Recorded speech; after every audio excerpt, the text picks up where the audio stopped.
आपण मला बोलायला दिल्याबद्दल आपला धन्यवाद मानतो। ज्या पद्धतीमध्ये सभागृहामध्ये कुणाल कामराचा जो विषय आला त्याला वेगळ्या पद्धतीत दाखवण्याचा प्रयत्न केला गेला, तो विषय अतिशय चुकीच्या पद्धतीत होता। सभापती महोदय, ज्या पद्धतीमध्ये त्यांनी राज्याच्या उपमुख्यमंत्र्यांचा अपमान केला, ज्या पद्धतीमध्ये त्यांनी देशाच्या पंतप्रधानांचा अपमान केला, ज्या पद्धतीमध्ये त्यांनी देशाच्या सुप्रीम कोर्टाचा अपमान केला, एक कॉमेडियन स्वतःच्या पद्धतीने अशा प्रकारे वागू शकत नाही। माजी सभापती महोदय, याच्यावरती स्पष्टपणे माजी सभापती दिला होता, त्याच्यावर मंत्री महोदय त्याच्यावरती त्याला अटक शासनाची भूमिका त्यांनी मांडलेली आहे। विरोधी पक्षनेत्यांनी हा 289 दिला होता। सभापती महोदय, कलम 120 प्रमाणे अटक करावी। तो माननीय नारायण राणे साहेबांना अटक केली होती। फक्त मुख्यमंत्र्यांबद्दल बोलल्यानंतर राणे साहेबांना अटक केली होती। महागोड लागून पण या संदर्भामध्ये आपण सविस्तर चर्चा सभागृहात झालेली आहे।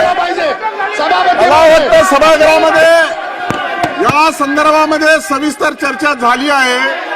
तो 289 चा प्रस्ताव आला, त्याच्यावर मी दालनात त्याला फेटाळलेला आहे, तथापि त्यांना बोलण्याची संधी दिली। शासनाच्या वतीने उद्योग मंत्र्यांनी देखील आपलं म्हणणं मांडलेलं आहे।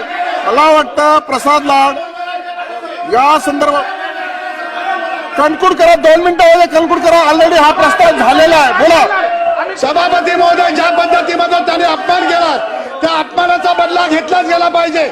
देशाचे पंतप्रधान, सुप्रीम कोर्ट, माननीय उपमुख्यमंत्री, मुख्यमंत्री ज्या पद्धतीमध्ये त्यांनी जे वाक्य वापरलेत त्या सभागृहात आपण बोलू शकत नाही सभापती महोदय।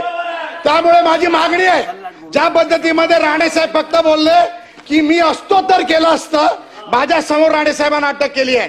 जेवणाच्या ताटावरनं उचललाय आणि जेवणाच्या ताटावरनं त्याला उचललाय। आणि हा कोण? हा फालतू कोण लागून गेला? हा फालतू कोण लागून गेला? त्याला 120 मध्ये अटक करा, त्याच्यावरती 227 टाका, 223 टाका आणि सभापती महोदय जास्तीत जास्त गुन्हे देशद्रोहाचा गुन्हा त्याच्यावर टाका। कारण त्या पंतप्रधानाबद्दल बोललाय, सुप्रीम कोर्टाबद्दल बोललाय, त्याला सोडायचं आहे सभापती महोदय। सभापती महोदय, त्याला अटक की झाली पाहिजे। सभागृह 15 मिनिटं